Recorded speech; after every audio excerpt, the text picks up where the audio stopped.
জনাব নান্টু মিয়ার পরিবারের পহেলা জানুয়ারি 2017 তারিখের আর্থিক অবস্থা নিম্নরূপ। নগদ তহবিল 20,000 টাকা, বাড়িঘর 3,50,000 টাকা, তৈজসপত্র 25,000 টাকা, কাঁচা জিনিসপত্র আসবাবপত্র 50,000 টাকা এবং 12% ঋণ 60,000 টাকা।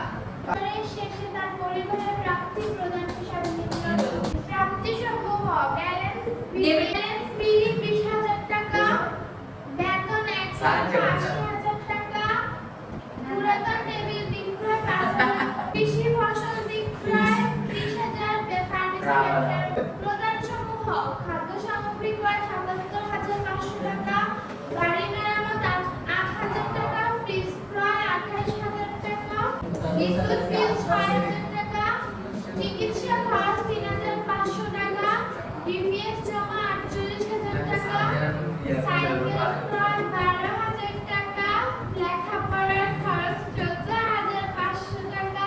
রিটেন সুদ আছে 5,800, তারপরে বলছে ব্যালেন্স সিডি 90,000 নাকি? জাতীয় ব্যয় বলে না। মূলধন প্রায় কি কি আছে? কত টাকা? সাইকেল কয়? মোট হলো এর নাম কি? ব্যয়, আচ্ছা। তারপরে কি আছে? খনাবার আয় ব্যয় বিবরণী। আয় ব্যয় বিবরণীর নিয়ম কি? আয় থেকে ব্যয়গুলো বিয়োগ যাবে। তাহলে আয়গুলো কি কি আছে? বেতন আছে কত? 1,80,000। কৃষি ফসল থেকে বিক্রয় আছে কত? তারপর পাবলিসি থেকে মুনাফা কত? মুনাফা কত? 75,000। যোগ করলে মোট আয় কত আসে? 2,85,000। ব্যয় আছে কি কি? প্রথমে ব্যয় আছে খাদ্য সামগ্রী ক্রয় কত টাকা? সমন্বয় দেওয়া আছে। মজুরিটা বিক্রয় আছে। তারপরে আছে বাড়ি মেরামত কত? বাড়ি মেরামত 8,000। বাড়ি মেরামত কত? 8,000। 8,000। তারপর রয়েছে বিদ্যুৎ বিল কত? 6,000। বিদ্যুৎ বিলের সাথে সমন্বয় রয়েছে কয় মাসের বকেয়া? 2 মাসের। কত আসে? 1200। কত আসে? 1200 6,000 যোগ করলে 8,200। চিকিৎসা খরচ কত?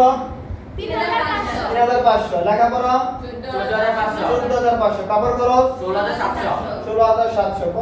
ঋণের সুদ আচ্ছা ঋণের সুদ এটা কি করছে? যোগ করছে কি করছে? যোগ করছে কত আসে? 7,200। সবগুলা ব্যয় যোগ করলে কত হয়? 1,33,600। আয় থেকে ব্যয়টা বিয়োগ দিলে কত আসে? 1,11,400। নাম কি? আয় বৃত্ত। কারো কোনো প্রশ্ন আছে? না স্যার। কারো কোনো প্রশ্ন আছে? এটা বুঝা গেছে? জি স্যার। এটা জি স্যার। আর এটা আচ্ছা আর্থিক অবস্থার বিবরণীতে কি কি যায়? সম্পত্তি সমান দায় এবং পারিবারিক তহবিল। সম্পত্তির মধ্যে কি রয়েছে? বাড়িঘর কত? 3,50,000। তৈজসপত্র 25,000। আসবাবপত্রের ভিতরে বলা হয়েছে পুরাতন একটি টেবিল বিক্রয় কত টাকা?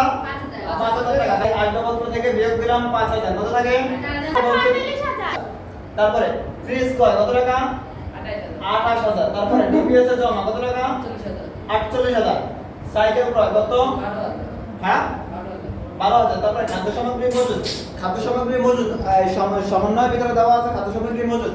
খাদ্য সামগ্রী হলো ব্যয়ের মজুদ বা ব্যয়ের অগ্রিমটা কি হয়?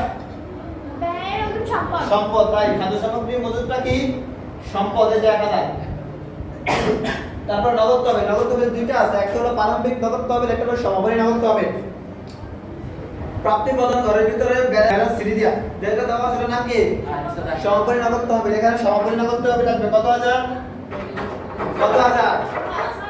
90,000। সবগুলো যোগ করলে 5,99,000। দায় এবং পারিবারিক তহবিল। দায়ের মধ্যে প্রথমে রয়েছে বন্ধকি ঋণ। কি ঋণ? প্রথমে কি রয়েছে? কত টাকা? 60,000। তারপরে বলছে ঋণের বকেয়া সুদ। ঋণের বকেয়া সুদ 1400। তারপরে বলা আছে বকেয়া বিদ্যুৎ বিল সমন্বয় দেওয়া আছে 2 নম্বর সমন্বয়। বকেয়া কত টাকা? 1200। তারপরে পারিবারিক তহবিল 25,000। আর আয়ের উদ্দীপ্ত খরচে কত পাইছি? 1,51,400। সবগুলো যোগ করলে 5,99,000। কারো কোনো প্রশ্ন আছে? না স্যার। প্রশ্ন আছে? সবগুলো যোগ করলে 5 লক্ষ। 99,000 আর কারো প্রশ্ন? No sir. আচ্ছা।